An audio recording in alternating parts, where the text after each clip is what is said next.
بسم اللہ الرحمن الرحیم۔ السلام علیکم دوستو، آپ دیکھ رہے ہیں قسمت ٹی وی۔ تو دوستو، اپنی آج کی اس ویڈیو میں ہم بات کریں گے چاند کے بارے میں۔ پچھلے کئی سالوں سے پاکستان کا بڑا مسئلہ ہے کہ پاکستان میں رمضان کی شروعات ہو، عید کی شروعات ہو یا محرم کا چاند، ایک ہی دن ہونا چاہیے۔ لیکن کئی دہائیوں سے ہم دیکھ رہے ہیں کہ کہیں پر ایک سے زائد عیدیں منائی جا رہی ہیں، کسی جگہ پر 29 روزے رکھے جا رہے ہیں اور کسی جگہ پر 30۔ اور ہم اس ویڈیو میں بات کریں گے رؤیت ہلال کمیٹی کے چیئرمین مفتی منیب الرحمان، وزیر سائنس اور ٹیکنالوجی فواد چودھری کے حالیہ جھگڑے کے بارے میں۔ تو دوستو، ویڈیو شروع کرنے سے پہلے آپ سے گزارش ہے کہ ہمارے چینل قسمت ٹی وی کو سبسکرائب کر لیجئے اور ساتھ لگے گھنٹی کے آئیکن کو بھی پریس کر لیں تاکہ ہماری ہر آنے والی نئی ویڈیو آپ تک آسانی سے پہنچ سکے۔ تو دوستو، پاکستان میں چاند دیکھنے کے لیے رؤیت ہلال کمیٹی اور اس کی جو زونل کمیٹی ہیں، ان کی ذمہ داری ہے کہ وہ چاند دیکھیں اور چاند کے متعلق شہادتیں موصول کریں اور رمضان یا عید ہونے یا نہ ہونے کا اعلان کریں۔ تو دوستو، پاکستان میں ہر سال رمضان، عید اور محرم کے چاند کو لے کر ہر سال مختلف جگہوں پر تکرار ہوتی ہے اور یہ بہت بڑا مسئلہ ہے۔ اور دوستو، اس مسئلے نے طول 2019 کے رمضان سے پہلے پکڑی، جب فواد چودھری نے یہ بیان سامنے آیا۔ فواد چودھری نے بیان دیا کہ جب جدید ذرائع موجود ہیں تو ہم حتمی تاریخ کا تعین کر سکتے ہیں، تو پھر ہم سائنس اور ٹیکنالوجی کی جدت کو استعمال کیوں نہ کریں۔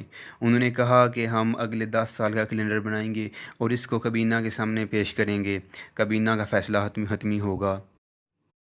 جس پر مفتی منیب الرحمان، جو کہ رؤیت ہلال کمیٹی پاکستان کے صدر ہیں، ان کا جواب کچھ اس طرح تھا کہ جو مذہبی معاملات ہیں اس پر ہر کسی کو بولنا نہیں چاہیے۔ انہوں نے مزید کہا کہ فواد چودھری کو شاید اس بات کا علم نہیں کہ ڈپٹی چیف منیجر اسپیس اسپارکو مرکزی رؤیت ہلال کمیٹی کے ممبر ہیں، اور ان کو شاید یہ بھی معلوم نہیں کہ محکمہ موسمیات میں یہ رؤیت ہلال کمیٹی کا اجلاس منعقد ہوتا ہے اور محکمہ موسمیات فنی معاونت کے لیے موجود ہوتا ہے اور دینی معاملات پر بات چیت کرنے کے لیے متعلقہ وزیر موجود ہے۔ اس معاملے میں ہر کسی کو بولنے کا سرٹیفکیٹ نہیں ملنا چاہیے۔ اس کے بعد فواد چودھری کا ایک ٹویٹ سامنے آیا کہ یہ فیصلہ کہ ملک کیسے چلانا ہے یہ مولانا پر نہیں چھوڑا جا سکتا۔ اس روح سے پاکستان کا قیام ہی عمل میں نہ آتا، کیونکہ تمام بڑے علماء تو پاکستان کے خلاف تھے اور جناح صاحب کو کافر اعظم کہتے تھے، اور آگے کا سفر مولویوں نے نہیں بلکہ نوجوانوں نے کرنا ہے۔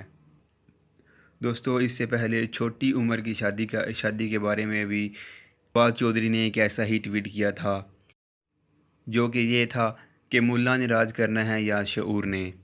اور فواد چودھری نے اعلان کر دیا ہے کہ پاکستان میں اس دفعہ عید 5 جون کو ہوگی۔ ناظرین، چیئرمین نظریاتی کونسل نے 10 سالہ کیلنڈر کی حمایت کی ہے۔ انہوں نے مزید کہا کہ اس عید کے بعد علماء فقہ کے ماہرین اور ماہرین کیلنڈر اور ماہرین فلکیات کا ایک اجلاس منعقد کر کے آئندہ کے لیے ایک بہتر لائحہ عمل ترتیب دیا جائے گا۔ تو دوستو، پاکستان کی تاریخ میں دیکھا جائے تو ہمیشہ سے ہی عید اور رمضان کے چاند پر مختلف لوگوں کی مختلف رائے ملتی ہے، لیکن جنرل ایوب خان کے دور میں ایک بہت ہی دلچسپ واقعہ ہوا۔ دوستو، 1964 میں جنرل ایوب خان صاحب نے چاند کا اعلان کیا اور رات کو فیصلہ بدل دیا تھا، اور 1964 میں پاکستان میں 3 عیدیں منائی گئی تھیں۔ لیکن اصل بات یہ ہے کہ اس معاملے پر اسلامی نظریہ کیا ہے۔ تو دوستو، امام شافعی کا پوائنٹ آف ویو یہ تھا کہ یہ ایک ارتھمیٹک اور سائنٹیفک معاملہ ہے، جبکہ امام حنبل کا کہنا تھا کہ اس کے لیے شہادتیں موصول ہونا ضروری ہے۔ تو دوستو، ہم سب مسلمان ہیں اور مسلمان ہونے کے ناطے ہمارا فرض ہے کہ ہم اسلامی تعلیمات پر عمل پیرا ہو۔ دوستو، اسلام تسلیم سے ہے اور تسلیم کا مطلب ہے مان لینا۔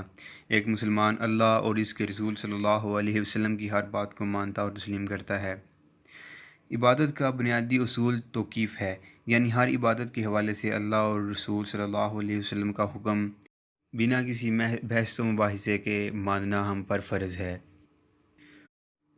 تو نبی اکرم صلی اللہ علیہ وسلم کا اس بارے میں ارشاد ہے، صوموا لرؤیتہ وافطروا لرؤیتہ، یعنی رمضان کا روزہ جب رکھو تو چاند دیکھ کر رکھو، اور جب اس کو ختم کرو یعنی عید کرو تو چاند دیکھ کر کرو۔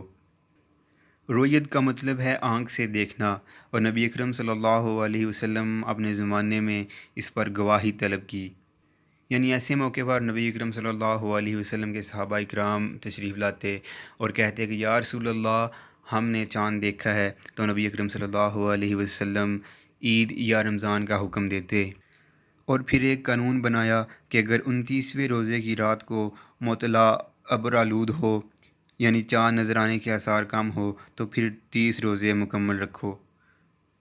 اور جب نبی اکرم صلی اللہ علیہ وسلم نے فرما دیا تو مسلمانوں پر فرض ہے کہ روزے شروع کرے تو چاند دیکھ کر، اور روزے ختم کرے یا عید کرے تو چاند دیکھ کر۔ جو دوستو اس بارے میں آپ کی کیا رائے ہے کمنٹ باکس میں ضرور بتائیے گا۔ آج کی ویڈیو کے لیے اتنا ہی، اور ہمارے چینل کو سبسکرائب کر لیجئے، اور میری طرف سے آپ سب کو ایڈوانس میں عید مبارک۔ اجازت چاہتا ہوں۔ اللہ حافظ۔